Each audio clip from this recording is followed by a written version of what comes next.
অনেকের বাবা নাই, যার মা নাই, যার বাবা নাই, সেই মায়ের ব্যথা বোঝে।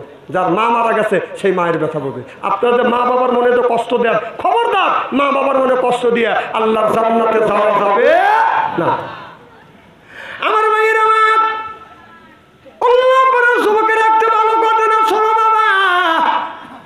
তুমি যদি উল্লাহপুর শহরে যাও, আজকে যদি রাত 12টা হয়, বাড়িতে এসে দেখবে, বাড়ির সব মানুষ ঘুমাইছে, খবর নাই। তোমার ভাই বোন সব ঘুমাইছে, বাবু ঘুমাইছে, তোমার স্ত্রী ঘুমাইছে, কিন্তু দুইজন মানুষ ঘুমায় না।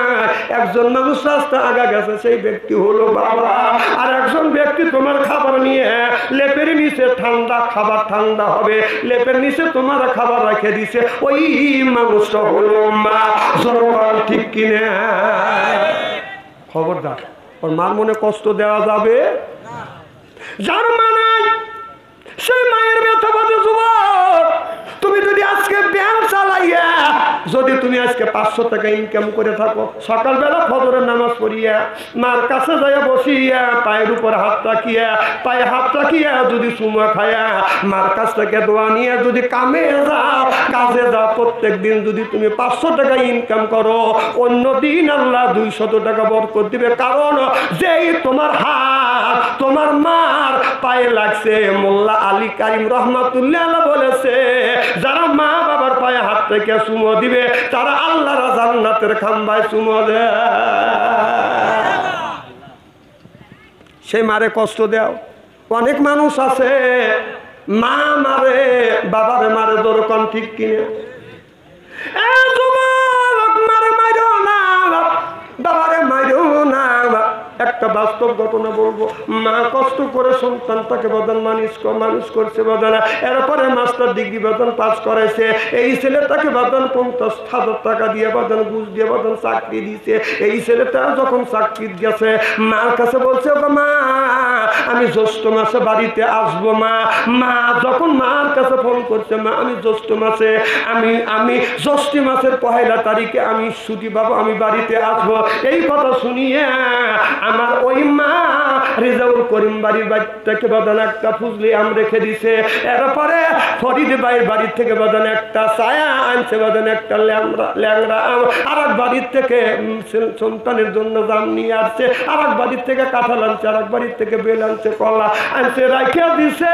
আমার সন্তান 1 তারিখে আসবে, এই ছেলের জন্য মা কলা, দুধ, কলা খাবার, এরপরে আম জাম যত ফল ফলসি আছে ছেলের জন্য বাদান রাখিয়া দিছে। 1 তারিখের কাছে 10 তারিখ হয়ে গেছে, ছেলেটা বাদান আছে না, বাদান মোবাইল নাই। পাশের বাড়ির মানুষের কাছ থেকে মোবাইল করছে ছেলের কাছে, আব্বা তুমি না জ্যৈষ্ঠ মাসের 1 তারিখে আসবে, সরকার কি তোমাকে ছুটি দেয় নাই? এবার ছেলে বলে, মা আমি আইছি, সরকার ছুটি দিছে, আমি আসছি। কয় তুমি কই? কয় আমি আমার শ্বশুর বাড়ি। কোন বাড়ি? এদিকে মা সন্তানের জন্য কলা রাখছে, কলা পচে গেছে, জাম রাখছে, জামটা নষ্ট হয়ে গেছে, আম রাখছে, আমটা বাদান নষ্ট হয়ে গেছে। বুড়া বাবা খেয়ে বাদান খাইতে দেয় নাই। এমন সময় ওই ছেলেটা বাদান আর বাড়িতে বাদান আসে নাই, শ্বশুর বাড়ি থেকে বিদায় নিয়ে বাদান বাড়িতে বাদান চলে গেছে। বাড়িতে যখন চলে গেছে বাদান, অফিসে বাদান চলে গেছে, চাকরিতে যখন চলে গেছে, হঠাৎ করিয়ে কিছুদিন পর ওই যুবকটার বাদান বাবা বাদান মারা গেছে। বাবা যখন মারা গেছে, মোবাইল করবে, খবর দিবে, তখন তো বাদান মোবাইল ছিল না, খবর দিবে, খবরের বাদান লোক নাই, ছেলে কোন জায়গা থাকে তাও জানে না, বউ নিয়ে বাদান চলে গেছে। ও বাদান ওই দিন যেদিন বাবা মারা গেছে, ছেলেটা ওই দিন ছুটি নিয়ে আসছে এলাকায় যাইয়া, ওই জায়গা ওই সময় বাদান ছিল টেলিফোন, শহরে যা টেলিফোন, অফিসে করছে, কয় অফিসে টেলিফোন করছে, কয় নাই, এই ছেলেটা নাই, ছেলেটা ছুটি চলে গেছে।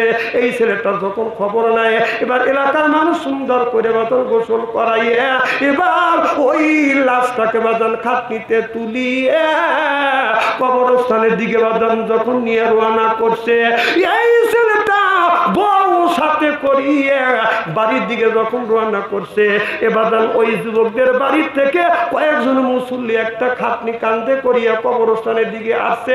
এদিকে এই ছেলেটা আর ছেলের বউটা, বউ নিয়ে বাদান বাড়ির দিকে রওনা করছে। ছেলেটা লক্ষ্য করে দেখে কয়েকজন মুসল্লি আসতেছে, কাঁধে খাট, একটা লাশ আছে।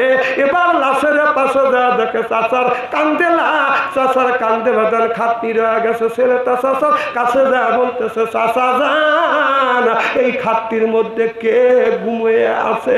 চাচা আর চোখের পানি ধরে রাখতে পারে না, ফেলে দিয়ে কান্দে বাতিজা, এই খাটনির মধ্যে তোমার বাবার লাশ রয়ে গেছে, তোমার আব্বা চিরে তরে ঘুমিয়ে পড়ছে। অমনি বাদান খাটনিতে বাদান নামাইছে। মা যাই এবার